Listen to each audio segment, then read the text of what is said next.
ഹേ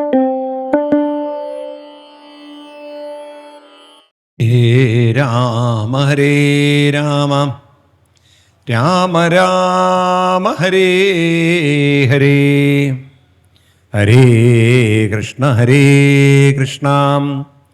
കൃഷ്ണ കൃഷ്ണ ഹരേ ഹരേ ഹരേ രാമ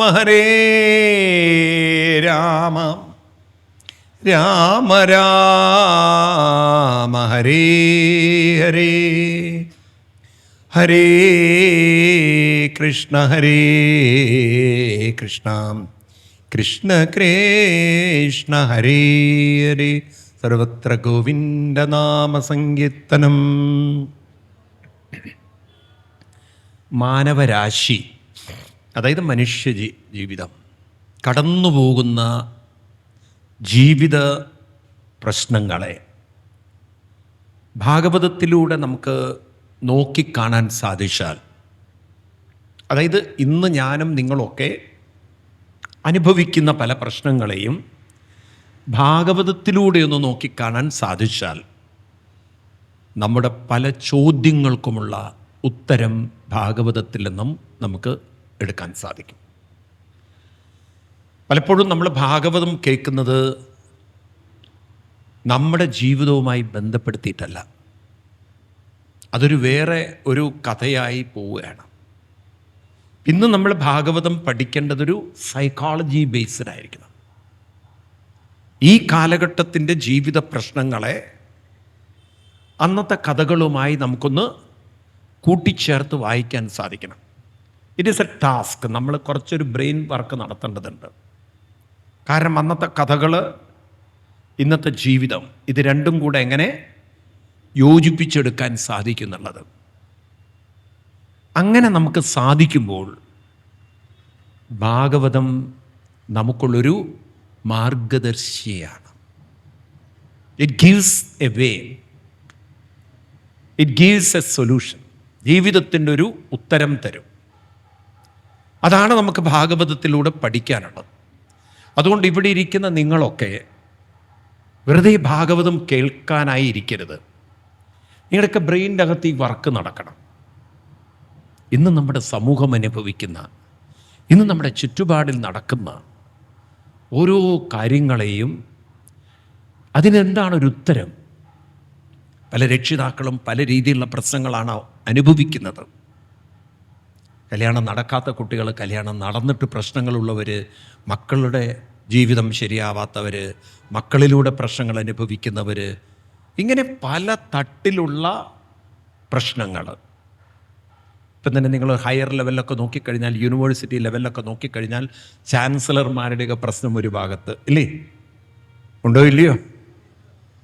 അതുപോലെ തന്നെ നിങ്ങൾ നോക്കൂ, രാഷ്ട്രീയക്കാരും ഈ ഗവൺമെൻറ് ഒഫീഷ്യൽസും തമ്മിൽ എന്നും പ്രശ്നമാണ്. ഈവൻ ഡോക്ടേഴ്സ് പോലും MD ആണെന്നൊന്നും പറഞ്ഞിട്ട് കാര്യമില്ല. നാളെ എന്തെങ്കിലും ഒരു കയ്യിലൊരു ചെറിയ പിഴവ് വന്നാൽ റോട്ടിൽ കിടക്കുന്നവൻ്റെ അടി മേടിക്കണം. അങ്ങനെ ഉണ്ടാവാറില്ലേ?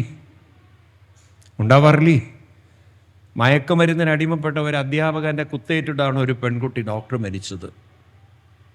ഇല്ല? പറയൂ. അപ്പം പല ചാലഞ്ചുകൾ. അതുകൊണ്ടാണ് കുറേ ആളുകൾ സൈലൻറ്റ് മോഡിൽ ജീവിക്കുന്നത്, ഒന്നിലിടപെടില്ല. നിങ്ങളെ നാട്ടിലിപ്പം നടക്കുന്ന വലിയൊരു വിവാദം എവിടെയാണ്? മൂവാറ്റുപുഴയാണോ തൊടുപുഴയാണോ അറിയില്ല. ഒരു ക്രിസ്ത്യൻ പെൺകുട്ടി സൂയിസൈഡ് ചെയ്തത്, ഒരു ലവ് ജിഹാദ് എന്ന് പറയുന്നത് ഇവിടെ അടുത്താണോ? അത് കോതമംഗലത്ത്. ഇപ്പം നോക്കൂ, ഇങ്ങനെ ഓരോ പ്രശ്നങ്ങൾ നമ്മുടെ സമൂഹത്തിൽ നടക്കുന്നുണ്ട്. ഇങ്ങനെ നമ്മൾ കാണുന്നതും അനുഭവിക്കുന്നതും ഒക്കെ ആയിട്ടുള്ള ജീവിത പ്രശ്നങ്ങളെ ഭാഗവതത്തിലൂടെ നമ്മൾ കാണുമ്പോൾ, അവിടെയാണ് എനിക്ക് നിങ്ങളോടൊക്കെ പറയാനുള്ളത്, ഒരു പുതിയൊരു ഭാഗവത സംസ്കൃതി നമ്മൾ രൂപപ്പെടുത്തണം. ഇതുവരെ ഉള്ളൊരു ഭാഗവത സംസ്കാരമാവരുത് ഇനിയുള്ളൊരു ഭാഗവത സംസ്കാരം. അതായത് നമ്മളെ സംബന്ധിച്ച് ഭാഗവതം എന്ന് പറയുന്നത് ജീവിതവും ഭാഗവതവും. How we can connect our life with the Bhagavatam. അങ്ങനെ നമുക്ക് സാധിച്ചാൽ ഈ ഭാഗവതം തലമുറകൾക്കെല്ലാം ഒരു വഴികാട്ടിയായി, ജീവിതത്തിൽ പ്രചോദനമായി, പ്രോത്സാഹനമായി, ഊർജമായി, ശക്തിയായി മാറും. വേണോ വേണ്ടയോ? വേണോ വേണ്ടയോ? അതോ പഴയ അതേ ഭാഗവതം തന്നെ മതിയോ? ഒരു കാലാനുസൃതമായ ഒരു ബന്ധമുണ്ടാക്കേണ്ടതുണ്ടോ? വേണോ? പറയൂ നിങ്ങൾ. അതാണ് എൻ്റെയും നിങ്ങളുടെയൊക്കെ ജോലി. കാരണം നമുക്ക് അടുത്ത തലമുറയിലേക്ക് ഈ ഭാഗവതത്തെ അവതരിപ്പിക്കേണ്ടത് അങ്ങനെയായിരിക്കണം. അപ്പോഴാണ് തലമുറകൾ ഈ ഭാഗവതത്തിനെ കുറേ കൂടി ആദരവോടെ, ബഹുമാനത്തോടെ അവരുടെ ജീവിതത്തിൻ്റെ പ്രശ്നങ്ങളെ പരിഹരിക്കാനുള്ള ഒരു അന്വേഷണാത്മക ബുദ്ധിയോടുകൂടി സമീപിക്കുന്നത്. ഇന്ന് നമ്മുടെ കുട്ടികൾക്ക് ഭാഗവതവുമായി യാതൊരു ബന്ധമില്ലാതെ പോയത് കാരണം വെറും കൃഷ്ണകഥകൾ മാത്രം പറഞ്ഞ ഭാഗവതത്തെ നമ്മൾ കഥകളിലേക്ക് ചുരുക്കിപ്പോയി. കഥകൾക്കപ്പുറത്ത് ജീവിതത്തെ കാണാൻ നമ്മൾ പഠിച്ചില്ല. അത് നമുക്ക് ഭാഗവതമായിട്ട് യാതൊരു ബന്ധമില്ലാതെ പോയി. അതിൽ ഈ മുതിർന്നവരൊക്കെ ഉത്തരവാദികളാണ്. നിങ്ങൾക്കതൊന്നും രക്ഷപ്പെടാൻ പറ്റില്ല. കാരണം കാലാനുസൃതമായി ഭാഗവതത്തെ വിചാരം ചെയ്യാൻ നിങ്ങൾ ശ്രമിച്ചില്ല. നമ്മളതിന് ഒരു മെനക്കെടൽ നടത്തിയില്ല. അതുകൊണ്ട് വളർന്നു വരുന്ന തലമുറയ്ക്ക് ഭാഗവതവുമായി യാതൊരു കൃഷ്ണകഥ കേട്ടത് കൊണ്ട് എന്താണ്, കൃഷ്ണൻ വന്ന് രക്ഷിക്കുമോ? അതുകൊണ്ട് കുട്ടികൾ നോക്കൂ, വൈകുന്നേരം ഇപ്പം ദീപാരാധനയാണ്, എത്ര കുട്ടികൾ ഇവിടെ വരുന്നുണ്ട്. എല്ലാം ട്യൂഷന് പോകുന്ന കുട്ടികളായി മാറി. അതുകൊണ്ടോ ഒരെണ്ണം പറഞ്ഞാൽ അനുസരിക്കില്ല. കുറേ കഴിഞ്ഞാൽ അവർക്ക് അച്ഛനും വേണ്ട, അമ്മയും വേണ്ട. നോക്കൂ നിങ്ങൾ, ആശുപത്രികളിൽ പ്രായമുള്ളവർ കിടക്കുന്നത്. കാരണം അവർക്കൊരു ഹൃദയബന്ധമുണ്ടായില്ല. കാരണം നിങ്ങൾക്ക് വലുത് വിദ്യാഭ്യാസം മാത്രമായിരുന്നു. നിങ്ങൾ വൈകുന്നേരം ട്യൂഷന് പറഞ്ഞയക്കുന്നു.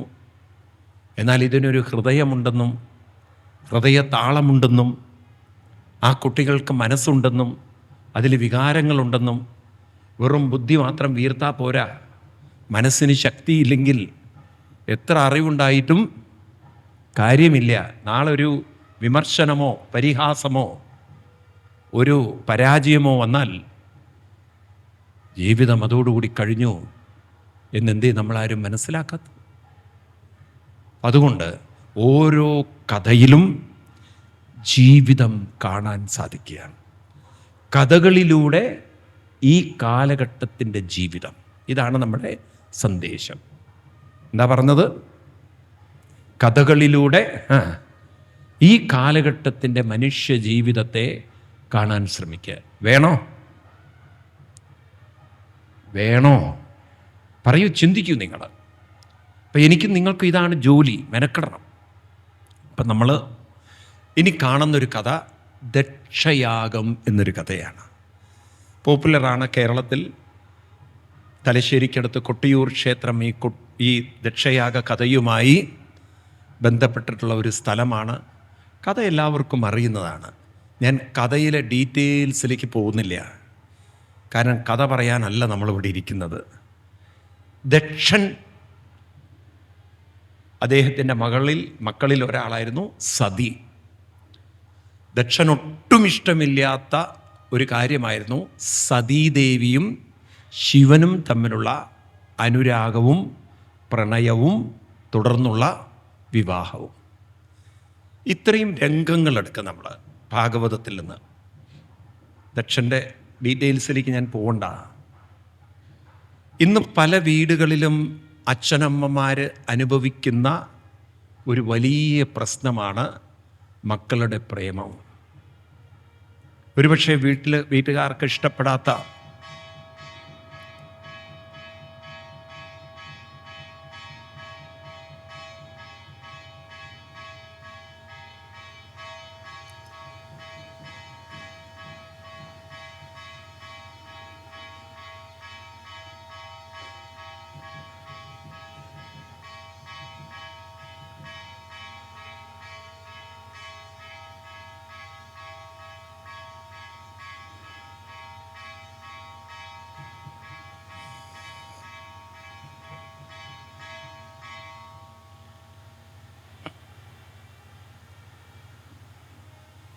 വീട്ടുകാർക്ക് ഇഷ്ടപ്പെടാത്ത വിവാഹങ്ങളൊക്കെ ഇന്നുണ്ട്. അതിൻ്റെ പേരിൽ വലിയ സംഘർഷങ്ങൾ അനുഭവിക്കുന്ന രക്ഷിതാക്കളുണ്ട്. ഉണ്ടോ? ഉണ്ടോ ഇല്ലയോ? ഉണ്ട്.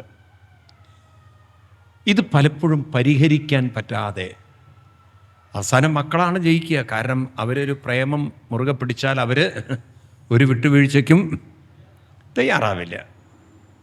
അതിൻ്റെ പേരിൽ ആത്മഹത്യ ചെയ്ത അച്ഛന്മാരുണ്ട്. അതിൻ്റെ പേരിൽ ഡിപ്രഷനിൽ പോയ അമ്മമാരുണ്ട്. ഉണ്ടോ? ഉണ്ടോ ഇല്ലയോ? ഇന്ന് നടക്കുന്ന കാര്യം ഞാൻ പറയുന്നത്. അപ്പോൾ നോക്കൂ, 5000 വർഷം മുമ്പ് ദക്ഷൻ തൻ്റെ മകൾ ശിവനെ ഇഷ്ടപ്പെട്ടതൊട്ടും ഇഷ്ടപ്പെട്ടില്ല. അപ്പം അദ്ദേഹത്തിൻ്റെ ഉള്ളിൽ സംഘർഷങ്ങളുണ്ടായി. എന്നാൽ സതീദേവി അവിടെ ജയിച്ചു.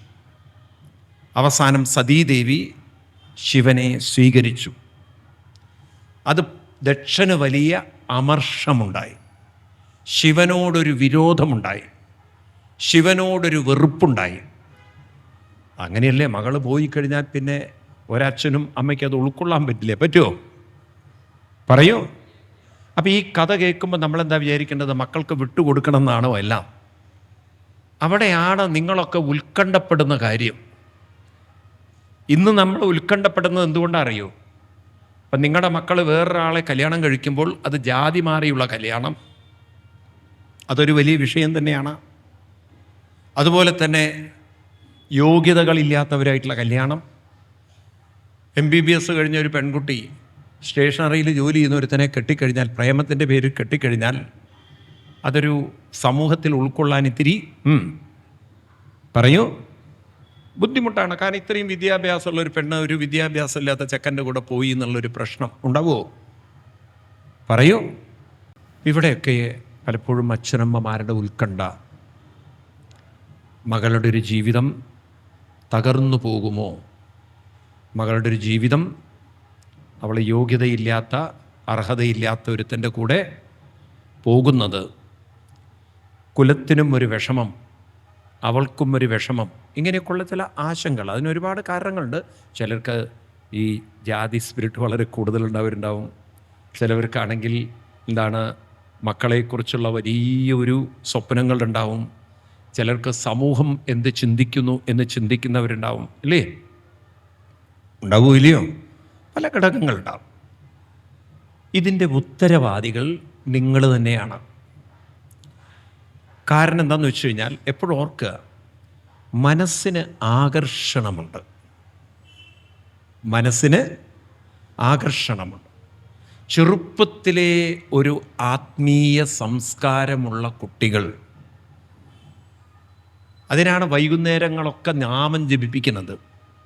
നിങ്ങൾ ട്യൂഷന് പറഞ്ഞയക്കരുത് ഞാൻ പറയാൻ കാരണം അതാണ്. കാരണം നാമം ജപിക്കുമ്പോൾ അവരിൽ ഒരു ഇൻറ്റ്യൂറ്റീവ് പവർ എന്ന് പറയും, അതായത് ഒരു 6th സെൻസ്, അവരിലൊരു അല്പമൊരു ഡീപ്പായിട്ടുള്ള മറ്റൊരാളെ മനസ്സിലാക്കാനുള്ള ഒരു ഉൾക്കണ്ണ് അത് കുറച്ച് കൂടുതൽ വരും.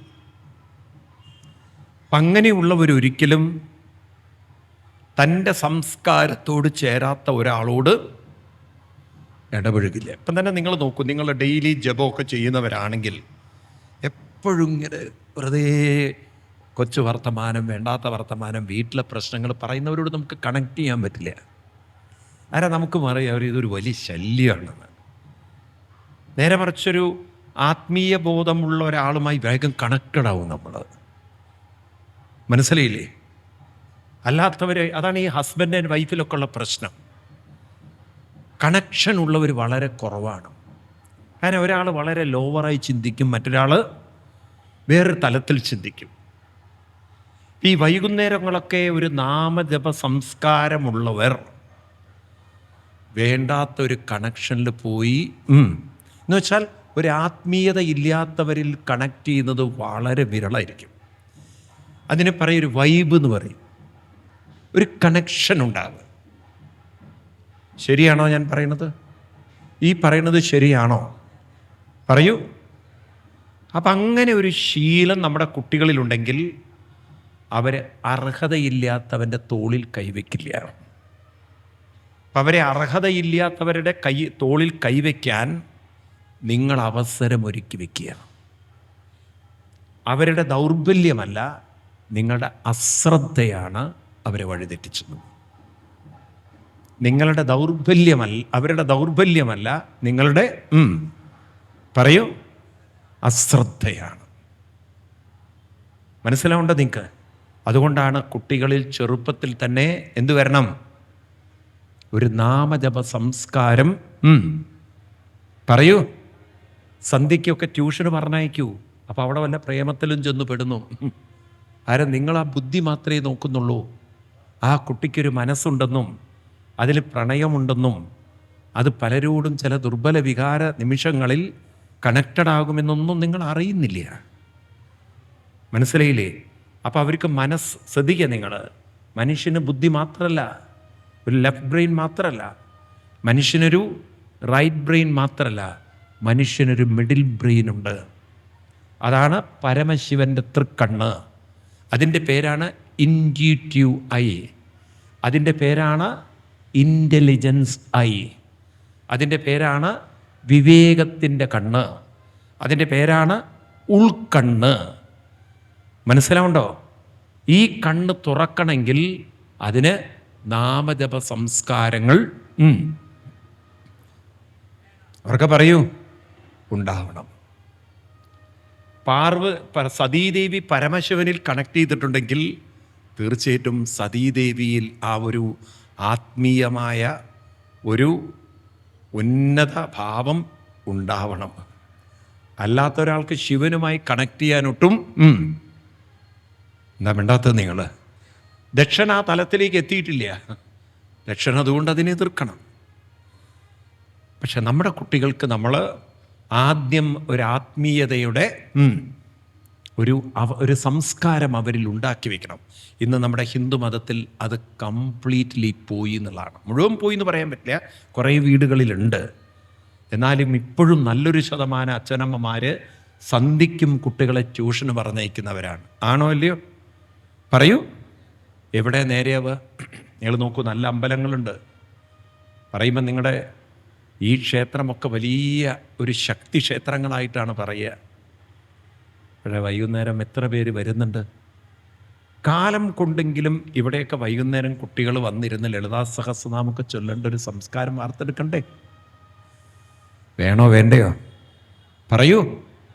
അങ്ങനെ ഒരു കൾച്ചറിലേക്ക് നമ്മൾ വരണം. പറയുമ്പോഴതൊക്കെ സിറ്റിയുടെ നടുക്കാണ്, യാത്ര ചെയ്യാൻ ബുദ്ധിമുട്ടില്ല. മനസ്സിലായില്ലേ? അങ്ങനെ ഒരു ക്രമേണ കുട്ടികളെ കൊണ്ടുവന്ന് നിങ്ങളൊക്കെ അതിനു വേണ്ടി മെനക്കെടണം, പ്രയത്നിക്കണം. നാളത്തെ തലമുറ രക്ഷപ്പെടണം. ആരോ പറഞ്ഞു ഈ ലവ് ജിഹാദ് ഒക്കെ. ഈ ലവ് ജിഹാദിലൊക്കെ എന്തുകൊണ്ടാണ് കുട്ടികൾ പോകുന്നത്? മത്സ്യം പിടിക്കുന്ന മുക്കുവൻ ഇരയിട്ട് കൊടുക്കും. മത്സ്യം അത് കാണുമ്പോൾ അത് വീഴും. ഇതുപോലെ പ്രേമത്തിൻ്റെ ഇരകൾ കാണുമ്പോൾ നമ്മുടെ കുട്ടികൾക്ക് വിവേകശക്തി അവർക്ക് പറയൂ കുറയുന്നു, കാണുന്നില്ല. അതാ പ്രേമം മാത്രമേ കാണുന്നുള്ളൂ, കൊഞ്ചലും കുഴയലും മാത്രമേ കാണുന്നുള്ളൂ, ഇക്കിളിപ്പെടുത്തുന്ന വാക്കുകളെ കേൾക്കുന്നുള്ളൂ. പക്ഷെ അതിൻ്റെ പിന്നിലുള്ള ചതിപ്രയോഗങ്ങൾ അവർ പറയൂ അറിയുന്നില്ല. അപ്പം എന്ത് ഇതറിയാതെ പോയത്? അതറിയാനുള്ള ഒരു തൃക്കണ്ണ്, ഇൻ്റലിജൻസ് ആയി തുറക്കാൻ നമ്മൾ വഴിയൊരുക്കിയിട്ടില്ല. ആരാ ഉത്തരവാദി? വേട്ടയാടുന്ന വേട്ടക്കാരനാണോ ഉത്തരവാദി? അതിന് ഇരയാവുന്ന കുട്ടികളിൽ വിവേകമില്ലാത്തതായതാണോ? പറയൂ നിങ്ങൾ. ആ വിവേകമുണ്ടായിരുന്നെങ്കിൽ ഇതൊരു വേട്ടക്കാരനാണെന്നും ഈ വേട്ടക്കാരൻ്റെ ഇരയായി ഞാൻ മാറരുതെന്നൊക്കെ അവർക്ക് തിരിച്ചറിവുണ്ടാകുമായിരുന്നു, അല്ലേ? ശരിയാണോ ഞാൻ പറയുന്നത്? എന്താ മിണ്ടാത്തത് നിങ്ങൾ? ഇതാണ് മുസ്ലിം സമുദായമുണ്ടല്ലോ, അവരവരുടെ കുട്ടികളെ കർക്കശമായ മദ്രസ സംസ്കാരത്തിലൂടെ വളർത്തുമ്പോൾ ഒരു മുസ്ലിമിനെയും ഹിന്ദുവാക്കിയെടുക്കൽ അത്ര എളുപ്പമല്ലത്. കാരണം അവരിൽ ആ മതബോധം വളരെ വളരെ കൂടുതലാണ്. മനസ്സിലാവണ്ട എന്ന് വെച്ചിട്ട് എല്ലാവരും അങ്ങനെയാണെന്നല്ല. അതിലും കുറേ റിഫൈൻഡ് ആയിട്ടുള്ള നല്ല സംസ്കാരമുള്ള മുസ്ലിങ്ങളുണ്ട്, ഗീത വായിക്കുന്ന മുസ്ലിംസ് ഉണ്ട്. എന്നെ ഫോളോ ചെയ്യുന്ന കുറേ പേരുണ്ട്, എനിക്കറിയാം.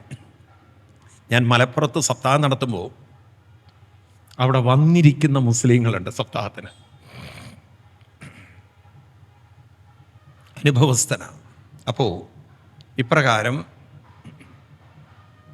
ഇവിടെ ദക്ഷൻ സതീദേവിയെ കുറേയൊക്കെ മുടക്കാൻ നോക്കി. പക്ഷെ സതീദേവി ആരെ സ്വീകരിച്ചു? ശിവനെ. ഒരു സുഖമായി ജീവിക്കുന്നു. ഒരാത്മീയ സംസ്കാരമുള്ള ഒരു ജീവിതചര്യ സതീദേവിക്കുള്ളത് കൊണ്ട് ശിവൻ്റെ തപസ്സിനൊപ്പം യാത്ര ചെയ്യാൻ ആർക്ക് പറ്റി? സതീദേവി. നിങ്ങളോട് എനിക്കുള്ള റിക്വസ്റ്റ്, നിങ്ങൾ കുട്ടികളെ, ഒരു പെൺകുട്ടികളെ പ്രത്യേകിച്ച് ഒരാത്മീയമായ സംസ്കാരം, അതായത് നാമജപ സംസ്കാരത്തിൽ വളർത്തണം. കാലത്തെണീക്കണു, ജപിക്കണം, വൈകുന്നേരവും ജപിക്കുന്നൊരു സംസ്കാരമുണ്ടെങ്കിലല്ലോ ആ പെൺകുട്ടി ആ വീടിനൊരു വെളിച്ചം മാത്രമല്ല, ആ വീടിനൊരു നയിക്കുന്ന ഒരു ഗുരുത്വമുള്ള ആളായി മാറും. വാസ്തവത്തിൽ സ്ത്രീയും പുരുഷനും തുല്യരല്ല. ഇത് രാഷ്ട്രീയക്കാരങ്ങനെ പറഞ്ഞ് നമ്മുടെ തലയിൽ ഏൽപ്പിച്ചിരിക്കുകയാണ്, സ്ത്രീ പുരുഷ സമത്വം. ഹിന്ദുമതം ഒരിക്കലും അത് ആക്സെപ്റ്റ് ചെയ്യില്ല. അത് തെറ്റാണത്, അതൊരു ചതിയാണത്, അതൊരു സ്ത്രീകളോടുള്ള വഞ്ചനയാണത്. പുരുഷന് തുല്യം നിൽക്കേണ്ടവളല്ല സ്ത്രീ, പുരുഷനെ നയിക്കേണ്ടവളാണ് സ്ത്രീ. ഭാരത സ്ത്രീകൾ എന്ന് പറയുന്നത്, ഭാരതത്തിലെ പൂർവികർക്ക് മനസ്സിലായി, സ്ത്രീക്ക് ശരീരത്തിന് മാത്രമല്ല ആകർഷണം, സ്ത്രീക്ക് മനസ്സിനുമൊരു ആകർഷണമുണ്ട്. മനസ്സിനെ ദുർബലമാക്കിയാൽ സ്ത്രീ ഒരു സെക്സ് ടോയ് ആണ്. അറിയാം, ആണിൻ്റെ കാമം തീർക്കാനുള്ളൊരു ഉപകരണം മാത്രമാണ്. എന്നാൽ ഒരു സ്ത്രീ അനുഷ്ഠാനമുള്ള സ്ത്രീ ആകുമ്പോൾ ആ സ്ത്രീ പുരുഷനെ പോലും നയിക്കാൻ കഴിവുള്ളവളാണ്. അതാണ് ഭാരതത്തിലുള്ള സ്ത്രീകളുടെ മഹത്വം. പാണ്ഡവരുടെ മുന്നിൽ നടക്കുന്ന പാഞ്ചാലി, പാണ്ഡവരെ നയിക്കുന്ന പാഞ്ചാലി. മഹാഭാരത യുദ്ധരംഗങ്ങളിൽ കൃഷ്ണൻ്റെ മുഖത്തു നോക്കി സംസാരിക്കുന്ന പാഞ്ചാലിയെ കാണാം. അവസാനമായിട്ട് യുദ്ധം ഒഴിവാക്കാനായിട്ട് ഒരു ദൂതും കൂടി ചെയ്യുകയാണ് കൃഷ്ണൻ. എങ്ങനെയെങ്കിലും ഈ മഹാദുരന്ത യുദ്ധം ഒഴിവാക്കണം. കൃഷ്ണൻ പാണ്ഡവരോട് പറഞ്ഞു, ശ്രമിച്ചു നോക്കാം, ഈ യുദ്ധം ഒഴിവാക്കി 5 ഗ്രാമമെങ്കിലും അവർ തന്നാൽ അത് മതി, നമുക്ക് ഒരു ഘോര യുദ്ധം എങ്ങനെങ്കിലും ഒഴിവാക്കാം. കൃഷ്ണൻ കെഞ്ചുന്നു 5 ഗ്രാമമൊക്കെ. അപ്പോഴാണ് ദുര്യോധനൻ പറയുന്നത്, അറിയാലോ കഥകളൊക്കെ, ഒരു സൂചി കുത്താനുള്ള ഇടം പോലും കൊടുക്കില്ല എന്നൊക്കെ ഇല്ലേ, കേട്ടില്ലേ കഥ? അതിനുവേണ്ടി കൃഷ്ണൻ പോവാൻ നിൽക്കുമ്പോൾ നോക്കണം, കൃഷ്ണൻ്റെ മുന്നിൽ പാഞ്ചാലി കടന്നു വന്നിട്ട് പറഞ്ഞു, കേശവ കേശം മറക്കരുത് എന്ന് ഓർമ്മപ്പെടുത്തുകയാണ്. കേശവ, എൻ്റെ കേശം മറക്കരുത്. ആർക്കെങ്കിലും പറയാൻ പറ്റുമോ എന്താന്നുള്ളത്? ദുശാസനൻ മുട്ടിപ്പിടിച്ച് അഴിച്ചിട്ട ആ ദിവസം പ്രതിജ്ഞ ചെയ്തിട്ടുണ്ട് പാഞ്ചാലി, നിന്റെ മാറ് കീറിയ രക്തം. അത് പാഞ്ചാലിയല്ല പറയുന്നത്, ഭീമസേനൻ പ്രതിജ്ഞ ചെയ്തിട്ടുണ്ട്. കൃഷ്ണ, ഈ അഴിഞ്ഞു കിടക്കുന്ന മുടി മറക്കരുത്. കൃഷ്ണനോട് പോലും ആജ്ഞാപിക്കാൻ കരുത്തുള്ളവളായിരുന്നു ആര്? അതാണ് ഭാരത സ്ത്രീകൾ. എന്നാൽ ഇന്ന് നമ്മുടെ പെൺകുട്ടികളുടെ അവസ്ഥ നോക്കൂ. ഭർത്താവിൻ്റെ പീഡനങ്ങൾ അനുഭവിക്കുന്ന, ഭർത്താവിൻ്റെ വീട്ടിലുകാരുടെ പീഡനം അനുഭവിക്കുന്ന ദുർബലകളും അവശകളും വിവശകളും. കഷ്ടമായിപ്പോയി. ധർമ്മപത്നി എന്നാണ് സ്ത്രീകളെ വിവാഹത്തിന് ശേഷം വിളിക്കുക. ധർമ്മപത്നി എന്ന് പറഞ്ഞാൽ പുരുഷൻ്റെ പിന്നിൽ നടക്കേണ്ടവളല്ല, പുരുഷൻ്റെ. അതുകൊണ്ടാണ് നിങ്ങൾ നോക്കൂ, നമ്മുടെ വിവാഹ കത്തുകളിലായാലും ഏത് ചടങ്ങിലായാലും ആദ്യം പേര് വയ്ക്കുന്നത് പുരുഷൻ്റെ അല്ല. ഇപ്പോൾ ഒരു കല്യാണത്തിന് ക്ഷണിക്കുമ്പോൾ ആദ്യം വയ്ക്കുന്നത് ആരുടെ പേരായിരിക്കും? ആണിൻ്റെ പേരാണോ സ്ത്രീയുടെ പേരാണോ? സ്ത്രീകളുടെ പേരാണ്. സ്ത്രീയാണ് ആദ്യം വെച്ചിരിക്കുന്നത്. അത് തുല്യായതുകൊണ്ടല്ല, ഒരു പടി മുന്നിലാണ്. സ്ത്രീ പുരുഷനേക്കാളും ഒരു പടി മുന്നിലാണ്. അതുകൊണ്ടാണ് മാതൃദേവോ ഭവ എന്ന് പറഞ്ഞതിന് ശേഷമാണ് പിതൃദേവോ ഭവ. എങ്ങനെയാ തുല്യരാകുന്നത്? കളഞ്ഞു കുളിച്ചു സ്ത്രീകളത്, കളഞ്ഞു കുളിച്ചു നമ്മൾ. കേവലം വിദ്യാഭ്യാസം മാത്രമായി. അതുകൊണ്ടാണ് ഇന്ന് എല്ലാ ദുരിതവും സ്ത്രീ അനുഭവിക്കുന്നത്. നിൽക്കട്ടെ. അപ്പോൾ ഇവിടെ ദക്ഷൻ കോപിഷ്ഠനായിട്ടൊക്കെ നടക്കുന്നു. സതീദേവി പരമശിവൻ്റെ കൂടെ ജീവിക്കുന്നു. അങ്ങനെ സതീദേവിയും പരമശിവനൊക്കെ ജീവിക്കുന്ന കാലഘട്ടത്തിലാണ് അങ്കിരസ് മഹർഷി വര്യന്മാർ ഒരു യാഗം നടത്തുന്നത്. ഇപ്പം യാഗത്തിന് ത്രിമൂർത്തികൾക്ക് സ്ഥാനമുണ്ട്. നമ്മളിപ്പം ഗണപതി ഹോമമൊക്കെ ചെയ്യുമ്പം 2 വിളക്ക്, ഗുരുവിനൊരു വിളക്ക് ഇല്ലേ ഒക്കെ വെക്കില്ലേ? എന്നതുപോലെ യാഗത്തിനും ഓരോ സ്ഥാനങ്ങളുണ്ട്. അപ്പം സ്വാഭാവികമാണ് അവിടെ പരമശിവൻ വന്നേ പറ്റുള്ളൂ. ഈ യാഗത്തിന് വലിയ കോൺട്രിബ്യൂഷൻ ചെയ്തത് ദക്ഷനും. അപ്പം സ്വാഭാവികമാണ് ദക്ഷനെയും ക്ഷണിക്കും. അങ്ങനെ യാഗസ്ഥലത്ത് അങ്ങനെ എല്ലാവരും നിറഞ്ഞിരിക്കുകയാണ്, ത്രിമൂർത്തികൾ ഇരിക്കുകയാണ്. ദക്ഷൻ, സമ്പൽ സമൃദ്ധിയിലിരിക്കുന്ന ദക്ഷൻ, ആ നാടിൻ്റെ പ്രമാണിയായ ദക്ഷൻ, അതുപോലെ തന്നെ ഏറ്റവും വലിയ അധികാരമുള്ള ദക്ഷൻ അങ്ങോട്ട് കടന്നു വരുമ്പോൾ ദേവീദേവന്മാരൊക്കെ ഭവ്യതയോടെ എണീറ്റു. ദക്ഷൻ ചുറ്റും നോക്കുകയാണ്. എന്താ നോക്കുന്നത്? ആരൊക്കെയാണ് എന്നെ കണ്ടിട്ട് ബഹുമാനിക്കുന്നത് എന്നല്ല നോക്കുന്നത്. എന്നെ കണ്ടിട്ട് എണീക്കാത്തവരായി ആരെങ്കിലും ഉണ്ടോ? എല്ലാവരും എണീറ്റിരുന്നു. 3 പേര് എണീറ്റിട്ടില്ല. ഇപ്പോഴത്തെ കുട്ടികളുടെ കാര്യം പറഞ്ഞ പോലെയാണ്. ഇപ്പം നിങ്ങളുടെയൊക്കെ വീട്ടിൽ ആരെങ്കിലും ഒരു ആദരണീയനായിട്ടുള്ള ഒരാൾ വന്നാൽ, പ്രത്യേകിച്ച് ഞങ്ങളെപ്പോലുള്ളവരൊക്കെ ഒരു വീട്ടിൽ കയറുമ്പം മക്കളുണ്ടാവും, അവിടെ കിടന്ന് തോണ്ടണു. അപ്പം അച്ഛനോ ഇങ്ങനെ ഈ ഗോഷ്ഠിയൊക്കെ കാണിക്കുക, എണീക്കടാ എന്ന്. ഒരമ്മത്തിരി കടന്നു പറഞ്ഞവനോട്, സ്വാമി വന്നിരിക്കണു, കാല് പിടിക്കുന്നു. ഇത് പിന്നെ കാല് വിടണ്ടേ? കാല് പിടിക്കാനേ അമ്മ പറഞ്ഞുള്ളൂ. ഇവനറിയില്ലേ. പിന്നെ ഞാൻ ചോദിച്ചു, എടാ കാല് വിടുമെന്ന്. ഇല്ലേ, അമ്മ പറഞ്ഞിട്ടില്ല എന്ന്. കാരണം അമ്മ പറഞ്ഞിരിക്കുന്നത് എന്താണ്? ഒരു ബുദ്ധിമുട്ട് നോക്കൂ നമ്മളെ പോലുള്ളവർക്ക്. അപ്പോൾ ഇവിടെ ദക്ഷൻ നോക്കുന്നത് തന്നെ കണ്ടിട്ട് ആരെങ്കിലും എണീക്കാതെ വരും. നോക്കുമ്പോൾ ത്രിമൂർത്തികൾ എണീറ്റില്ല. ദക്ഷൻ്റെ പിതൃസ്ഥാനത്താണ് ബ്രഹ്മാവ്, ദക്ഷൻ്റെ ആരാധ്യദേവനാണ് വിഷ്ണു. അവരെണീക്കില്ല, ഉറപ്പാണ്. പിന്നെ ഉള്ളത് ആരാണ്? കണ്ണൂർക്കാരുടെ ഭാഷയിൽ പറഞ്ഞാൽ മരുവും മാത്രമേ ഉള്ളൂ. ഇപ്പം മരുവന്മാരുടെ കാലല്ലേ ഇല്ലേ? അതുകൊണ്ട് പിന്നെ മരുമകന് ഒരു സ്ഥാനം ഉണ്ടല്ലോ, കാലമൊക്കെ മാറിപ്പോവും. അപ്പോൾ മരുമകൻ എന്നെ കണ്ടിട്ട്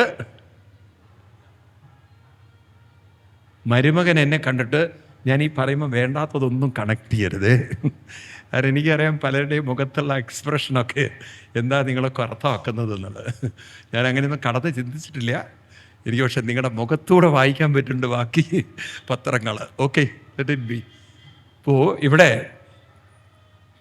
പരമശിവൻ എണീക്കാത്തതിൽ പെട്ടെന്ന് ഭാവം മാറി, കോപിഷ്ഠനായി അങ്ങോട്ട് കലി കയറി, കണ്ണുകൊണ്ട് എണീക്കണം. ശിവനാണെങ്കിൽ ഒക്കൂലാന്നും. ശിവന് പിന്നെ ഒരു പ്രത്യേകത ഉണ്ട്, വേണ്ടാന്ന് തോന്നിയപ്പോൾ കണ്ണടച്ച് കളയും. ദക്ഷൻ ഇങ്ങനെ കോപം കൊണ്ട് എണീക്കണമെന്നും പരമശിവൻ എണീക്കില്ല. പിന്നെ അങ്ങോട്ട് പൊട്ടിത്തെറിച്ചു. അവിടെ നിന്ന് അങ്ങോട്ട് ശപിക്കുകയാണ്. ശവം, ശിവനാണത്രേ ശവം, വൃത്തിയില്ല, കുളിയില്ല, ശ്മശാനത്തിൽ പോയി ജീവിക്കുന്ന, കണ്ടില്ലേ ആ ഭൂതഗണങ്ങളെ കണ്ടാൽ തന്നെ വൃത്തിയുണ്ടോ?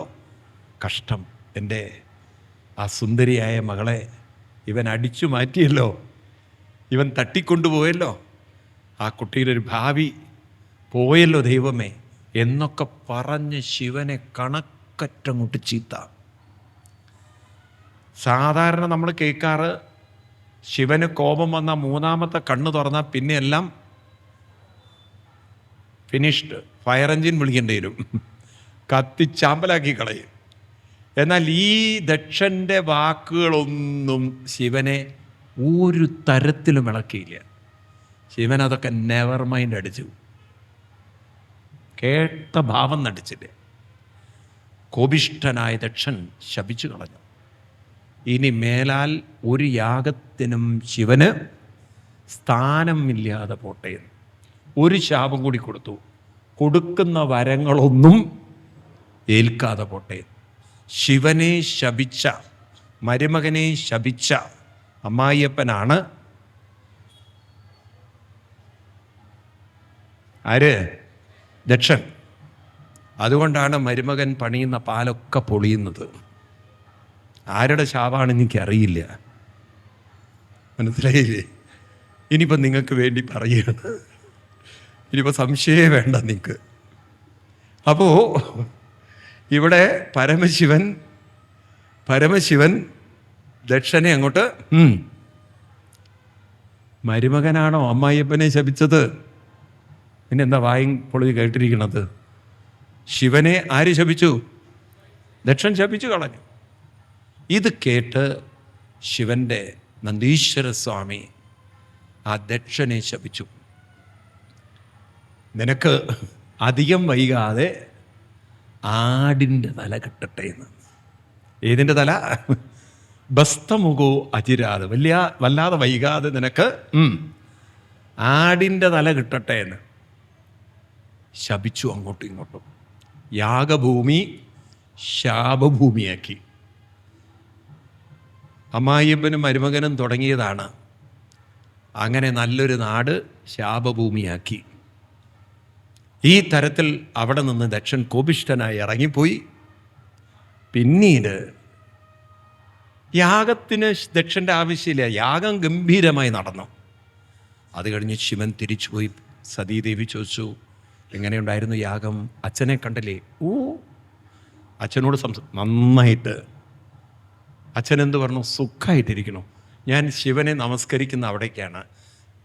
ആ സതീദേവിയുടെ അച്ഛൻ പറഞ്ഞ ഒരു വാക്കും ആരോട് പറഞ്ഞില്ല? സതീദേവിയോട് പറഞ്ഞില്ല. ഇന്ന് അങ്ങനെ ഒരു മരുമകനെ കിട്ടുമോ? ഇന്ന് അങ്ങനെ ഒരു മരുമകനെ കാണാൻ പറ്റുമോ? കിട്ടുമോ? ഒരു കുഴപ്പം പറയില്ല, എല്ലാം നല്ലത് പറഞ്ഞു. അച്ഛനോട് നന്നായി സംസാരിച്ചു, അച്ഛന് നല്ല സുഖമായിട്ടിരിക്കണു. ഇതാണ് അവിടെ ഉണ്ടായത്. അങ്ങനെ കാലം മുന്നോട്ട് പോയി, യാഗങ്ങളൊക്കെ നിന്നു. കാരണം ഇനി ഒരു യാഗത്തിനും ശിവനെ വിളിക്കാൻ പറ്റില്ല. അതുകൊണ്ട് ആർക്കും ധൈര്യം ഉണ്ടായില്ല. അപ്പം ഈ ദക്ഷനെ എല്ലാവരും ശപിക്കാൻ തുടങ്ങി. കാരണം ദക്ഷൻ കാരണല്ലേ യാഗം മുടങ്ങിയത്.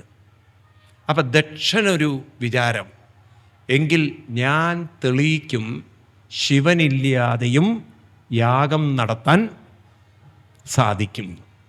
അപ്പം ശിവനെ കൂടാതൊരു യാഗം താൻ നടത്തി വിജയിച്ചാൽ ഇനിയുള്ള യാഗങ്ങളിലൊന്നും ആര് വേണ്ട? ശിവൻ വേണ്ട. ഇതായിരുന്നു ദക്ഷൻ്റെ കണക്കൂട്ടൽ. അങ്ങനെ സ്വന്തം നിലയ്ക്ക് അതിനുള്ള സമ്പത്തും ഐശ്വര്യവും ആളും ശേഷിയും ഒക്കെ ആർക്കുണ്ട്? ദക്ഷൻ അത്രയും കേമനാണ്. ഒരുക്കങ്ങൾ തുടങ്ങി, അതിനുള്ള തയ്യാറെടുപ്പുകളും ദ്രവ്യങ്ങളൊക്കെ ശേഖരിച്ചു.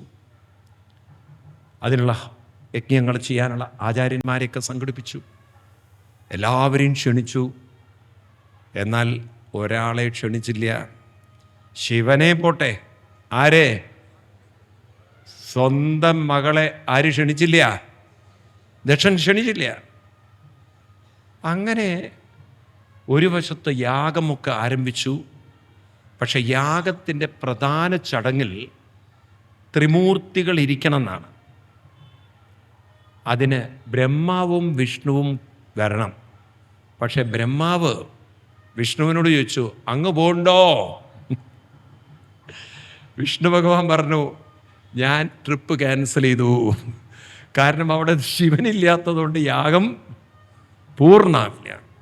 അപ്പം വിഷ്ണു ഭഗവാൻ ക്യാൻസൽ ചെയ്തപ്പം ബ്രഹ്മാവ് പറഞ്ഞു, ഞാനും ക്യാൻസൽ ചെയ്തു. ദക്ഷൻ ഇവിടെ പൂർണ്ണകുംഭം പിടിച്ച് കാത്തിരിക്കുക. ബ്രഹ്മാവ് ഇപ്പോൾ വരും, വിഷ്ണു ഭഗവാൻ ഇപ്പോൾ വരും എന്നൊക്കെ പറഞ്ഞു. ഇവരിട്ട് കാണുന്നുമില്ല. അതിൻ്റെ ഇടയ്ക്ക് വേറൊരു സംഭവം ഉണ്ടായി.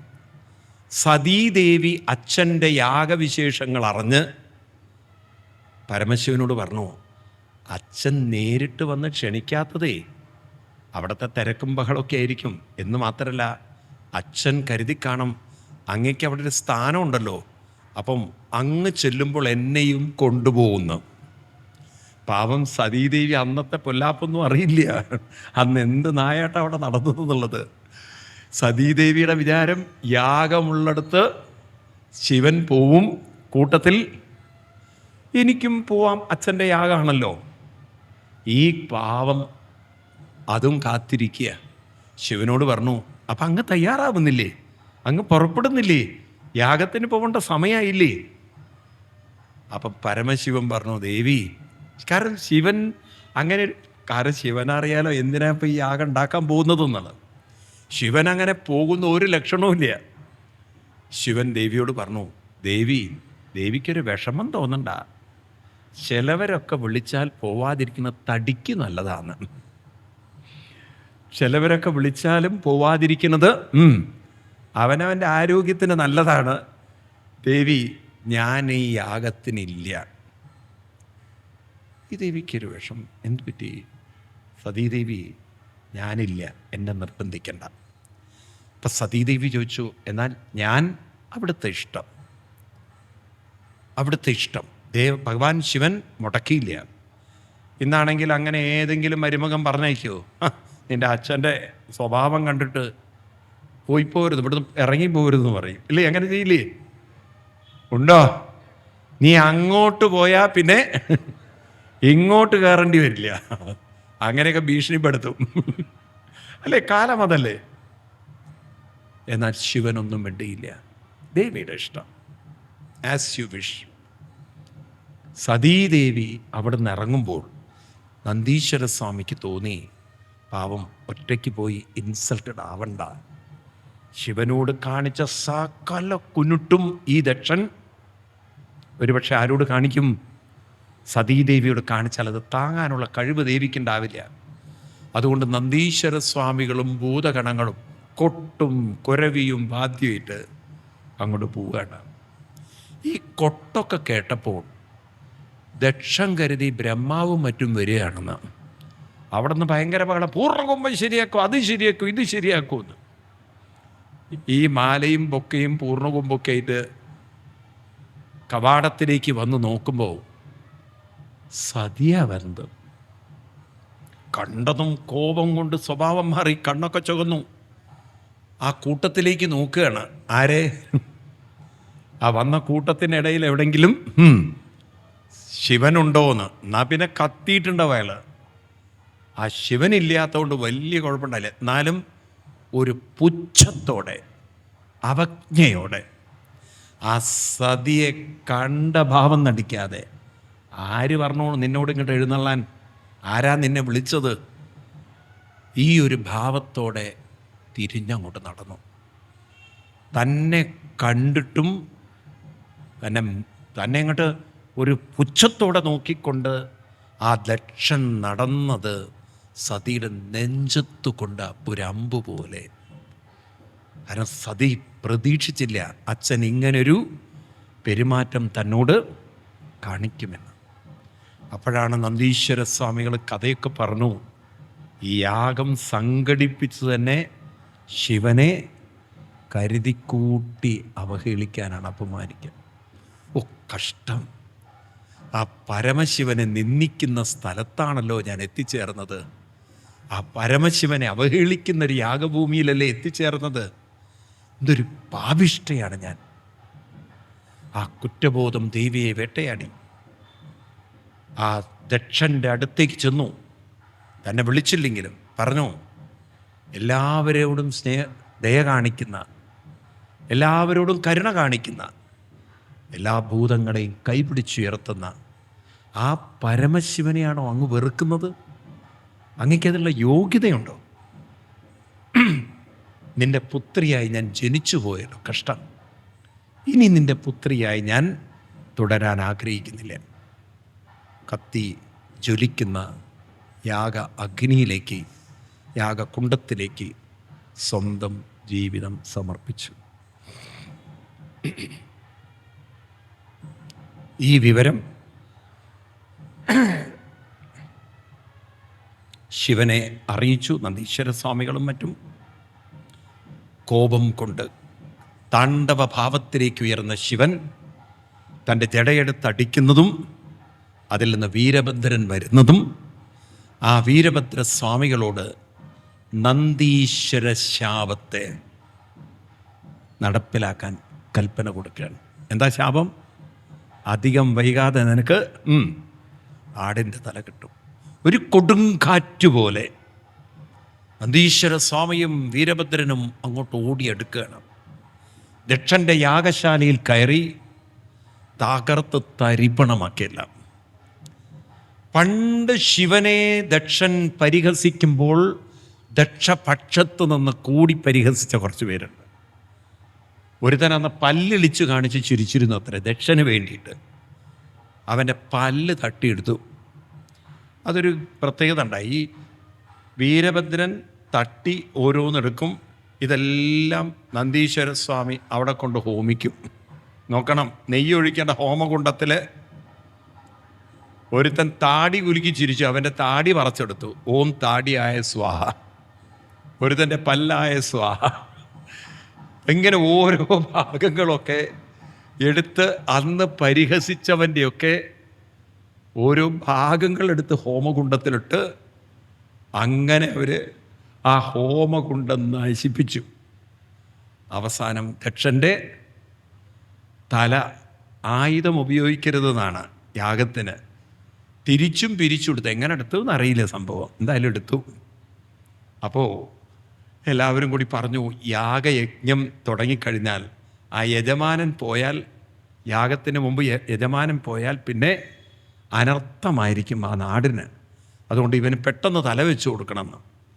അപ്പോഴാണ് ആരുടെയോ ഒരാട് അപ്പുറത്തുമ്മേ എന്ന് പറഞ്ഞ് അലഞ്ഞു തിരിഞ്ഞ് നടക്കണ്ടായിരുന്നു. ആടിൻ്റെ തലയെടുത്ത് ദക്ഷൻ്റെ കഴുത്തിൽ വെച്ചു കൊടുത്തു. ആദ്യത്തെ തല മാറ്റി വയ്ക്കൽ ശസ്ത്രക്രിയ. ഇപ്പം ഹാർട്ട് മാറ്റി വയ്ക്കലും മുട്ടു മാറ്റി വയ്ക്കലും ഒക്കെ ഉള്ളൂ. കിഡ്നി മാറ്റി വയ്ക്കുക, അതിനൊക്കെ ക്യൂ നിൽക്കണം. കാരണം അതേ ബ്ലഡ് ഗ്രൂപ്പിലുള്ള കിഡ്നിയൊക്കെ കിട്ടണം. ഇവിടെ കിഡ്നിയും മുട്ടും ഒന്നല്ല. എന്താ മാറ്റി വെച്ചത്? തല തന്നെ.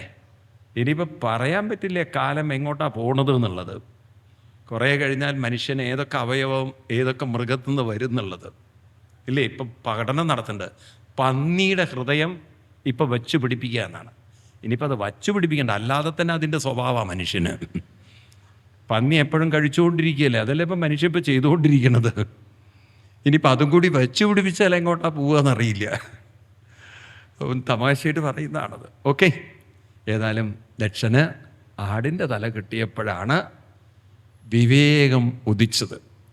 പിന്നീട് അവിടെ നിന്ന് ആ ഭഗവാനെ സ്തുതിക്കുകയാണ്. ദക്ഷൻ തന്നെ സ്തുതിക്കുകയാണ്.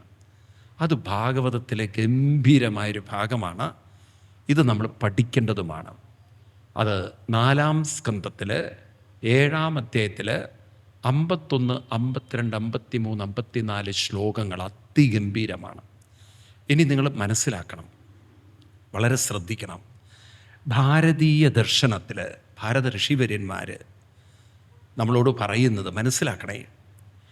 അതായത് നമ്മൾ കാണുന്ന ഈ വൈവിധ്യതയെല്ലാം പലരും പല ജാതികളിലോ പലതരത്തിലുള്ള വിദ്യാഭ്യാസത്തിൻ്റെ ഉന്നതി താഴതൊക്കെ ഉണ്ടല്ലോ.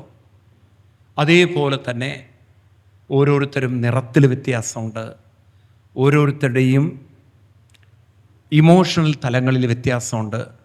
എല്ലാവരും ഒരുപോലെയല്ല. ആണോ? അല്ല. ഈ വൈവിധ്യങ്ങളെയൊക്കെ അനാദരിക്കരുത്. ഒരാളെയും നമ്മൾ താഴ്ത്തിക്കെട്ടരുത്. കാരണം എന്താണ്? എല്ലാവരുടെയും ഉള്ളിലിരിക്കുന്ന ഈശ്വരീയമായ ബോധം, എല്ലാവരുടെ മനസ്സും ഉണർന്നു വരുന്നത് ഒരേ ബോധത്തിൽ നിന്നാണ്. ഇനി പറയുന്നത് ശ്രദ്ധിക്കണം. നമ്മൾ ഈ ദൈവം എന്ന് പറയുന്നതുണ്ടല്ലോ, തെറ്റായി മനസ്സിലാക്കിയത് കൊണ്ടാണ് മനുഷ്യനിൽ ജാതിയും മനുഷ്യനിൽ എല്ലാവിധത്തിലുള്ള മേലും കീഴൊക്കെ, അതായത് ഉന്നതനല്ലാത്തവൻ എന്നൊക്കെയുള്ള ചിന്ത വരുന്നത്. എന്നാൽ അടിസ്ഥാനമായൊരു സത്യം മനസ്സിലാക്കിയാൽ ഈ വൈവിധ്യതയെല്ലാം ബാഹ്യതലത്തിലാണ്. എല്ലാവരും ആന്തരികമായി ഇൻ എസൻസ് ആരും ഉന്നതരോ താഴ്ന്നവരോ അല്ല. ഉച്ചനീചത്തിന് അവിടെ യാതൊരു പ്രസക്തിയില്ല. ഇനി പറയുന്നത് ശ്രദ്ധിക്കണം. അപ്പം നമുക്ക് ധാരാളം ദൈവസങ്കല്പങ്ങളുണ്ട്, ഇല്ലേ? ഉണ്ടോ? അവിടെയും നമ്മൾ കാണും. ഇപ്പം നോക്കൂ, ശിവൻ വലുതായി നമ്മൾ കാണും ശിവക്ഷേത്രത്തിൽ. കൃഷ്ണൻ്റെ ക്ഷേത്രത്തിൽ കൃഷ്ണനെ നമ്മൾ വലുതായി കാണും. ആണോ? പറയൂ നിങ്ങൾ. മറ്റവരൊക്കെ ഉപദേവന്മാർ. അയ്യപ്പൻ്റെ അമ്പലത്തിൽ അപ്പോൾ ഈ ഉപദേവൻ എന്ന് പറഞ്ഞാൽ നമ്മൾ പലപ്പോഴും തെറ്റിദ്ധരിക്കരുത്. അവരൊക്കെ താഴെയുള്ള ഒരാൾ സുപ്പീരിയർ പവറും മറ്റൊരാൾ ഇൻഫീരിയർ പവറും ഉള്ള ആളാണ്. ഇവിടെ സുപ്പീരിയർ ഇൻഫീരിയർ ഒന്നും ഇല്ല. ഈ ദൈവസങ്കല്പങ്ങളൊക്കെ വച്ചിരിക്കുന്നത് ശ്രദ്ധിക്കണം നിങ്ങൾ. ഭാരതീയ ദർശനത്തിൽ അനേകായിരം ദൈവങ്ങളൊന്നും ഇല്ല. 33 കോടി ദൈവം എന്നൊക്കെ പറയുന്നതുണ്ടല്ലോ, ആ പ്രയോഗത്തിലൊരു തെറ്റുണ്ട്. എത്ര ദൈവമുണ്ട്? എത്ര ദൈവമുണ്ട്?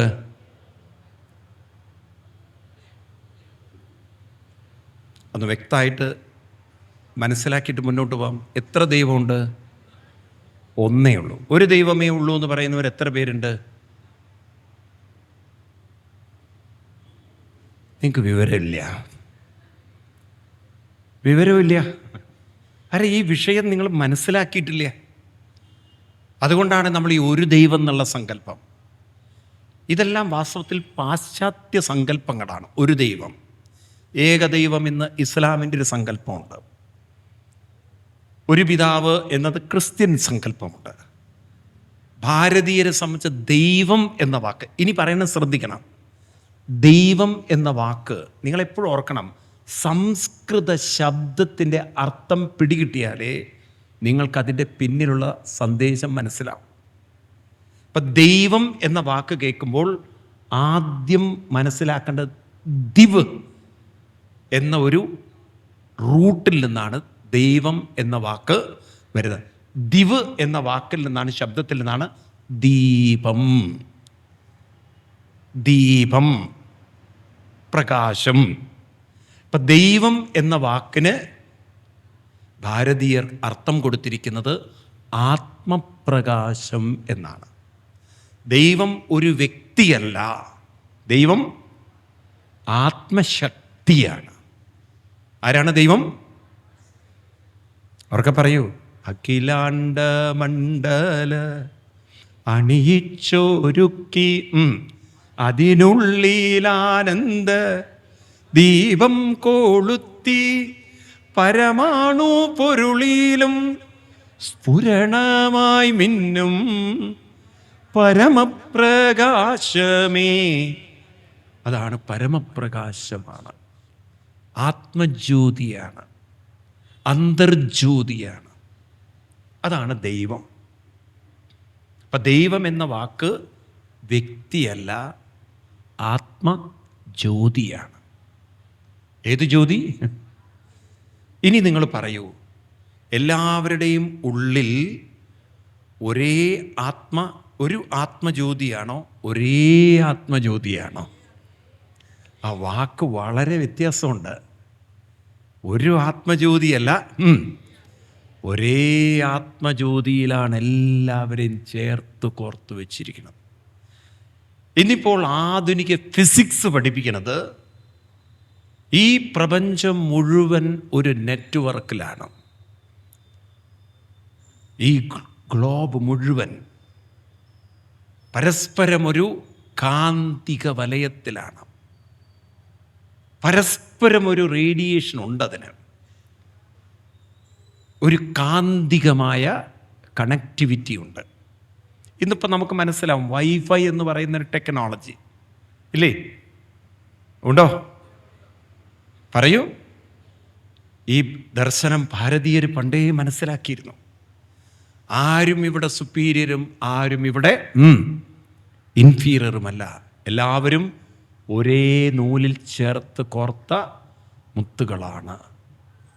മുത്തിന് ചിലപ്പോൾ നിറവ്യത്യാസങ്ങൾ വരാം, പക്ഷേ എല്ലാറ്റിലൂടെയും കടന്നു പോകുന്ന നൂല് ഒന്നാണ്. സൂത്രേ മണിഗണ ഇവ. 5000 വർഷം മുമ്പ് എഴുതി വെച്ച വരികളാണ്. സൂത്രേ മണിഗണ ഇവ. ഒരേ സൂത്രത്തിൽ ഒരേ നൂലിൽ കോർത്തിരിക്കുന്ന വ്യത്യസ്ത നിറങ്ങളുള്ള മണികളാണ് ഈ വൈവിധ്യം. അവിടെയാണ് നമുക്ക് 2 ബുദ്ധി വേണം. ഒന്ന്, നമ്മൾ സ്ഥൂല ബുദ്ധി കൊണ്ട് രൂപങ്ങളെ കണ്ടോളൂ. പക്ഷെ സൂക്ഷ്മ ബുദ്ധി കൊണ്ട് നമ്മൾ ശ്വസിക്കുന്ന വായുവിന് ജാതിയുണ്ടോ? ചിന്തിക്കൂ. ശ്വസിക്കുന്ന വായുവിന് ഉച്ചനീചത്വങ്ങളുണ്ടോ? ഉറക്കെ പറയൂ. ഇതുപോലെ ഉള്ളിലുള്ള ചൂടിന് ഉച്ചനീചത്വങ്ങളുണ്ടോ? പറയൂ. ഇതെല്ലാം ചേർത്ത് കോർത്ത് വെച്ചിരിക്കുന്ന ആത്മജ്യോതിസിനും ഉച്ചനീചത്വങ്ങൾ ഇല്ലെങ്കിൽ അവിടെയല്ലേ മനുഷ്യന് പരസ്പരം ഒരു ബഹുമാനം വേണ്ടത്? ആരെയും നിന്ദിക്കാനല്ല നമ്മൾ വന്നത്. നമ്മൾ വന്നിരിക്കുന്നത് ബഹുമാനിക്കാനാണ്.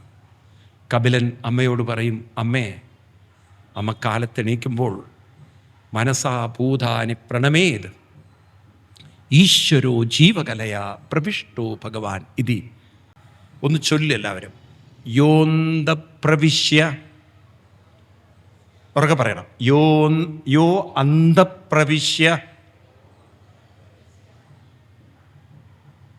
മനസ്സിലാവുണ്ടോ? പറയുമ്പോൾ അർത്ഥാവോ പലർക്കും? എന്താ അർത്ഥായത്?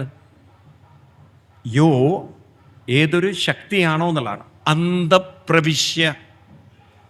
അന്തപ്രവിശ്യ എന്ന് പറഞ്ഞാൽ ഉള്ളിൽ. യോന്തപ്രവിശ്യ മമ വാചമിമാം പ്രസുപ്താം. മമ വാചമിമാം പ്രസുപ്താം. പ്രസുപ്താം സഞ്ജീവയതി അഖിലശക്തി ധരസ്വതാംനാം അന്യാം ച ഹസ്തചരണ ശ്രവണത്വഗാദിൻ പ്രാണാന്നമോ ഭഗവതേ പുരുഷായ തുഭ്യം. ഈ ശ്ലോകം ഒന്ന് പഠിക്കണേ. ഇതിൻ്റെ അർത്ഥം ഇങ്ങനെയാണ്. എൻ്റെ ഉള്ളിൽ ഇരുന്നു കൊണ്ട് പ്രസുപ്തം എന്ന് പറഞ്ഞാൽ സുപ്തം, ഉറങ്ങിക്കിടക്കുന്ന, സുഷുപ്തി, ഉറങ്ങിക്കിടക്കുന്ന വാചം, മനസ്സിനെ ആരാണോ ഉണർത്തുന്നത്, ഉറങ്ങിക്കിടക്കുന്ന എൻ്റെ മനസ്സിനെ അതേ ബോധം തന്നെയാണ് എല്ലാവരുടെ മനസ്സിനെയും പറയൂ ഉണർത്തുന്നത്. ആ മനസ്സുണരുമ്പോഴാണ് അഖിലശക്തി, എൻ്റെ ശരീരത്തിന് ചലിക്കാനുള്ള ശക്തിയൊക്കെ കിട്ടുന്നത്. ഇപ്പം ഞാൻ ഈ ഭൂമിയിൽ ചലിക്കുന്നതിന് കാരണം മനസ്സുണർന്നാലല്ലേ ചലിക്കാൻ പറ്റുള്ളൂ, ഇല്ലേ? മനസ്സുണരാതെ ആർക്കെങ്കിലും ചലിക്കാൻ പറ്റുമോ? അപ്പം ഞാൻ ആരോടാ കടപ്പെട്ടിരിക്കുന്നത്? ആ മനസ്സിനെ ഉണർത്തുന്ന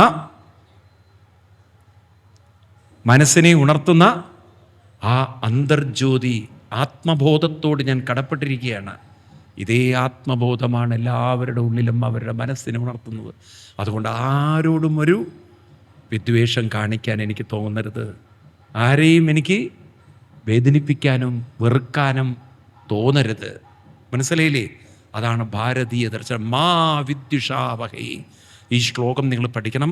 യോന്ത പ്രവിശ്യ മമ വാചമിമം പ്രസുപ്തം സഞ്ജീവയത്യഖില ശക്തിധരസ്വധാംനാം അന്യാം ചഹസ്തചരണ ശ്രവണത്വഗാദിൻ പ്രാണാന്നമോ ഭഗവതേ പുരുഷായ തുഭ്യം. ഇതൊക്കെയാണ് ഭാരതീയ ദർശനം. അപ്പം ഭാരത സംസ്കാരം ആരെയും വേദനിപ്പിക്കുന്നതോ വെറുക്കുന്നതോ താഴ്ത്തിക്കെട്ടുന്നതോ അല്ല. നിങ്ങൾ നോക്കൂ അതിൻ്റെ ഒരു മഹത്വം ഭാരതത്തിൽ നോക്കൂ നിങ്ങൾ. രാമായണത്തിൽ രത്നാകരൻ എന്ന ഒരാളെ വാത്മീകിയാക്കാൻ ഭാരതത്തിനേ പറ്റുള്ളൂ. ഷെഡ്യൂൾ കാസ്റ്റ്, ഷെഡ്യൂൾ ട്രൈബ്, അതുപോലെ തന്നെയുള്ള വിഭാഗങ്ങളിൽപ്പെട്ട ആളാണ് ശബരീദേവി. കാരണം ട്രൈബൽ വിഭാഗമാണ്. ആണോ? ആ ശബരീദേവിയെ ഒരു വലിയ തപസ്സിനെയായി കണ്ട് ഭാഗവതാഢ്യേ, ഭഗവത് പ്രിയേ, മുനിപ്രിയേ എന്നൊക്കെ രാമൻ വിളിക്കുന്ന വാക്കുകൾ നിങ്ങൾക്ക് രാമായണത്തിൽ കാണാം. ഉണ്ടോ? നമസ്കരിക്കുന്ന രാമൻ ജാതി നോക്കിയോ? പറയൂ. ഗുഹന്റെ ജാതി നോക്കിയോ? സുഗ്രീവന്റെ ജാതി നോക്കിയോ? ഹനുമാൻ സ്വാമിയുടെ ജാതി നോക്കിയോ? പറയൂ. വിഭീഷണന്റെ ജാതി നോക്കിയോ? എന്താ മിണ്ടാത്തത് നിങ്ങൾ? രാമൻ കല്യാണം കഴിച്ചിരിക്കുന്ന സീതാദേവി പോലും ഭൂമിയിൽ നിന്ന് കിട്ടി വളർത്തിയ സീതാദേവിയാണ്, അല്ലേ? ജനക മഹാരാജാവിന് കിട്ടിയതാണ്. ആണോ? പറയൂ നിങ്ങൾ. അപ്പം ഇവരൊക്കെ ഒരു ആദരിക്കുന്ന, ബഹുമാനിക്കുന്ന സംസ്കാരത്തെ കൊണ്ട് നടന്നു. ആത്മീയത എന്ന് പറയുന്നത് മറ്റുള്ളവരെ ബഹുമാനിക്കാനായിരിക്കണം. അപ്പം ബഹുമാനിക്കേണ്ടവരെ ബഹുമാനിച്ചിട്ടില്ലെങ്കിൽ അത് അവനവൻ്റെ തന്നെ ആത്മനാശത്തിലേക്ക് അവനവനെ എത്തിക്കും. മനസ്സിലാവുണ്ടോ നിങ്ങൾക്ക്? കൃഷ്ണനായാലും രാമനായാലും അയ്യപ്പനായാലും എല്ലാ ദേവന്മാരുടെയും ഉള്ളിൽ ഇരിക്കുന്ന ജ്യോതിസ് ഒന്നാണ്. അവരിലും ഉച്ചനീചത്വങ്ങളില്ല, മനുഷ്യരിലും ഉച്ചനീചത്വങ്ങൾ ഉണ്ടാവരുത്. അതാണ് ഭാരതത്തിൻ്റെ ദർശനം. ഭാരതം പഠിപ്പിക്കുന്നത് സ്വന്തം കൈകളിലേക്ക് നോക്കൂ. ഈ വിഷയം നിങ്ങൾക്ക് മനസ്സിലായാൽ ഇന്നിപ്പോൾ ഈ ജാതീയതയുടെ പേരുള്ള പ്രശ്നങ്ങളുണ്ടാവില്ല. ജാതീയത ചിന്തിക്കുന്നതുണ്ടല്ലോ, ചിലതിൽ സ്റ്റക്കായവരാണ്. മനസ്സിലാവുണ്ടല്ലോ? ഭാഗവതത്തിൽ പറയും, ഈ 4-ാം സ്കന്ധത്തിലെ 7-ാം അധ്യായത്തിലെ വരിയ ഞാൻ ചൊല്ലുന്നത്. യഥാ പുമാന്ന സ്വാങ്കേഷു, ഞാൻ പറഞ്ഞല്ലോ 60, 50, 51, 52, 53-ാം ശ്ലോകമാണ് ഞാൻ വായിക്കുന്നത്. യഥാ പുമാന്ന സ്വാങ്കേഷു ശിരപ്പാണ്യാദിഷു കുതിൽ പാരക്യബുദ്ധിം കുരുതേ തഥാഭൂതേഷു മത്പര. ഒരുപക്ഷെ അത്ര ഡീറ്റെയിൽ ആയിട്ട് പറഞ്ഞാൽ നിങ്ങൾക്ക് മനസ്സിലാവാത്തതുകൊണ്ട് ലളിതമായി പറയുകയാണ്. ശ്രദ്ധിക്കുക. അതായത് സ്വന്തം ശരീരത്തിലേക്ക് നോക്കൂ നിങ്ങൾ. ഇപ്പം നമ്മൾ 5 വിരലെടുത്ത് നോക്കിയാൽ തന്നെ ഒരു വിരൽ പോലെയല്ല മറ്റൊരു വിരൽ. അതിൻ്റെ നീളത്തിലും വണ്ണത്തിലുമൊക്കെ പറയൂ വ്യത്യാസമുണ്ട്. പക്ഷേ ഈ 5 വിരലുകൾ കോർത്തു വച്ചിരിക്കുന്നത് ഒരു കയ്യിലാണ്, കൈത്തണ്ടയിലാണെന്ന് മറക്കരുത്. വൈവിധ്യങ്ങളൊക്കെ പുറത്ത് മാത്രമേ ഉള്ളൂ. ആന്തരിക സത്ത എല്ലാവരിലും അവർക്ക് പറയൂ ഒന്നാണ്. ഇതാണ് ഭാരതീയർ പഠിപ്പിക്കുന്ന നാനാത്വത്തിൽ ഏകത്വ ദർശനം. ഈ ഏകത്വ ദർശനം കാണാത്തവര് ഈ വൈവിധ്യം കണ്ട് ഈ ചെറിയ വിരലും തള്ളവിരലും മത്സരിച്ചിട്ട് എന്താ കാര്യം? ഇവിടെ ജാതീയതയും പറഞ്ഞിരുന്നിട്ട് എന്താ കാര്യം? ആത്മീയമായി ഉയരൂ, ആത്മീയമായി ഉയരാൻ ശ്രമിക്കൂ, അല്ലേ? ആണോ അല്ലയോ? ഓരോരുത്തരിലും കഴിവുണ്ട്, വ്യത്യസ്ത കഴിവുണ്ട്. അതിനെ അങ്ങോട്ട് ഉയർത്തൂ. നിങ്ങൾ നോക്കൂ, നല്ലൊരു ഡോക്ടറുടെ ജാതി ആരെങ്കിലും അന്വേഷിക്കാറുണ്ടോ? ഇപ്പം നിങ്ങൾ ക്യാൻസറിന് ഇന്ന ആളാണ് എക്സ്പേർട്ട്, ഓങ്കോളജി, അദ്ദേഹത്തിൻ്റെ അടുത്ത് പോകണോ? അയാളുടെ ജാതി നോക്കിയിട്ടാണോ പോകുന്നത്? ആണോ? ഇപ്പം വയറിന് പ്രശ്നമാണ്, ഗ്യാസ്ട്രോ എൻട്രോളജി, അപ്പോൾ അതിന് എക്സ്പേർട്ട് ഇന്ന ആളാണ്. നിങ്ങൾ ജാതി നോക്കിപ്പോവും. ഓർത്തോൻ ഇന്ന ഡോക്ടറാണ്. അല്ലെങ്കിൽ ഒരു കേസ് വന്നു, ഒരു സിവിൽ സൂട്ടാണ്, ഇദ്ദേഹം വളരെ സിവിൽ എക്സ്പേർട്ടാണ്, നമ്മൾ നല്ലൊരു ലോയർ എടുത്ത് പോകണം. ആണോ? ജാതി നോക്കിയിട്ടാണോ പോവുക? എന്താ വേണ്ടാത്തത് നിങ്ങൾ? പറയൂ. അവിടെ ഇവിടെ ജാതിക്ക് പ്രസക്തിയുള്ളത്? അപ്പം മനുഷ്യൻ വളരുന്നില്ല.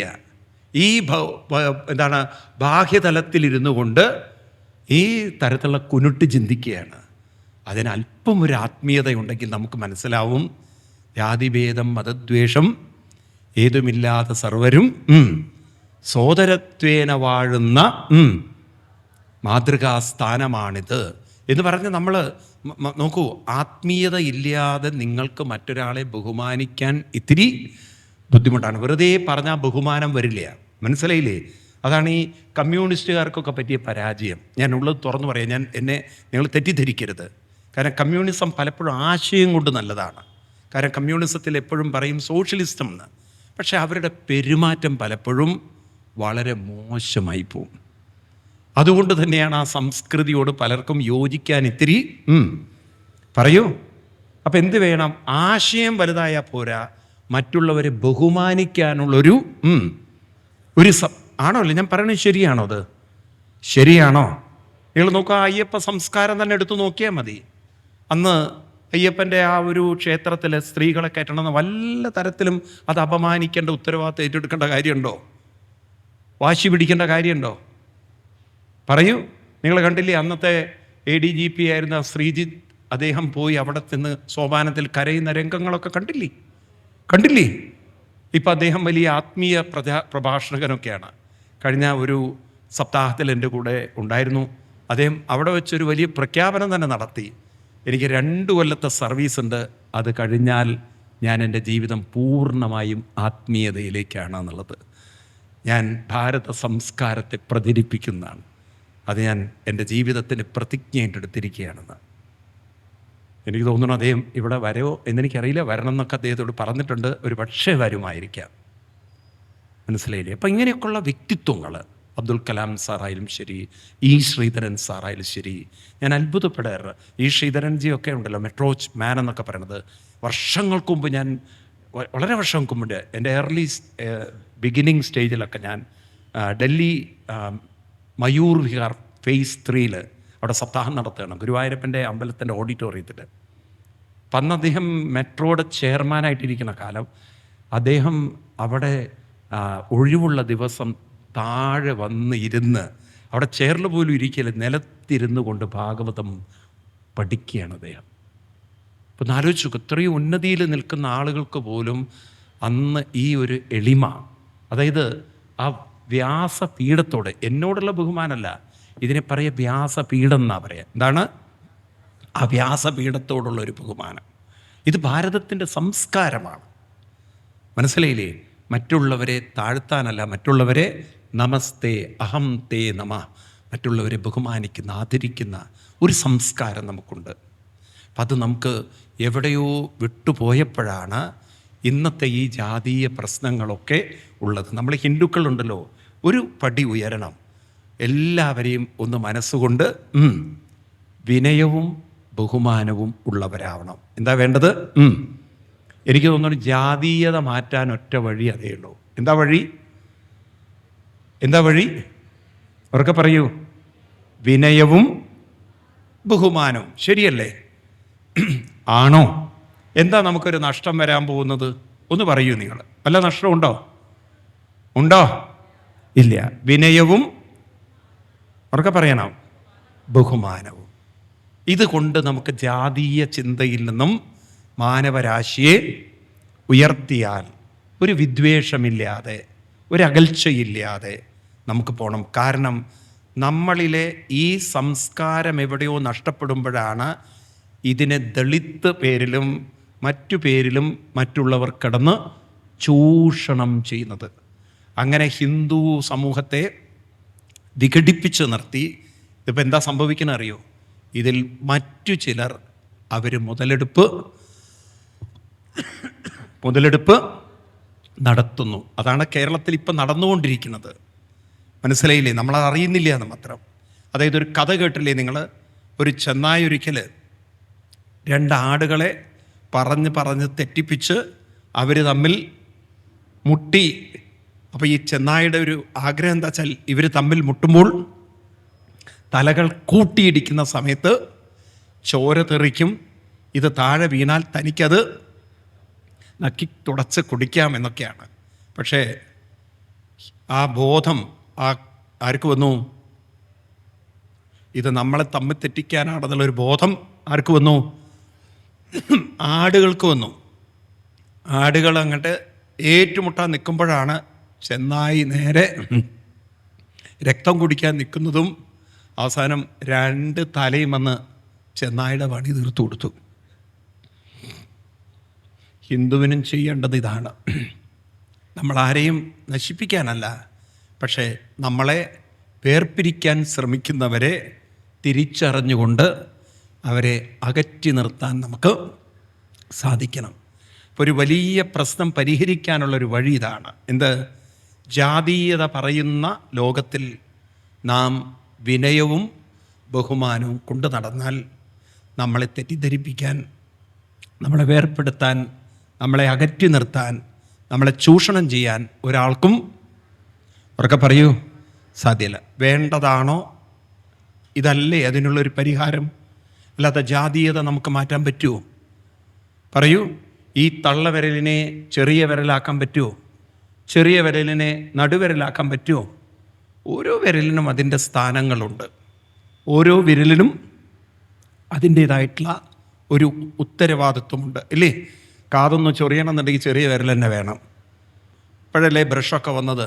അല്ലെങ്കിൽ ഏത് വിരൽ വേണം? ചൂണ്ട് വിരൽ വേണം. ഇപ്പോഴും വോട്ട് അല്ലേ, വോട്ട് ചെയ്യണമെങ്കിൽ ഏത് വേണം? ചൂണ്ടുവിരലല്ലേ മഷി ആണോ? തമ്പ്. ആധാരങ്ങളൊക്കെ ഒപ്പിടണമെങ്കിൽ ഏത് വേണം? ആധാരത്തിലൊക്കെ ഒപ്പിടുന്നത് ഉരുട്ടില്ലേ രജിസ്റ്റർ ഓഫീസിൽ പോയിട്ട്? ഏത് വിരല്? തള്ളവിരല്. ഇങ്ങനെ ഓരോ വിരലിനും അതിൻ്റേതായിട്ടുള്ള പ്രവൃത്തികളുണ്ട്. കല്യാണം കഴിക്കാൻ മോതിരമിടാൻ മോതിര വിരൽ വേണം. ഇപ്പോഴും ചടങ്ങുകൾ. അതിന് മാത്രമല്ല, മരിച്ചു പോയാൽ അവർക്കുള്ള ക്രിയകൾ ചെയ്യാൻ അല്ലേ മോതിര വിരലിലല്ലേ മോതിര പവിത്രം ധരിക്കുക ആണോ? പൂജ കാര്യങ്ങൾക്കൊക്കെ പവിത്ര മോതിരം ധരിക്കുന്നതൊക്കെ വിരൽ.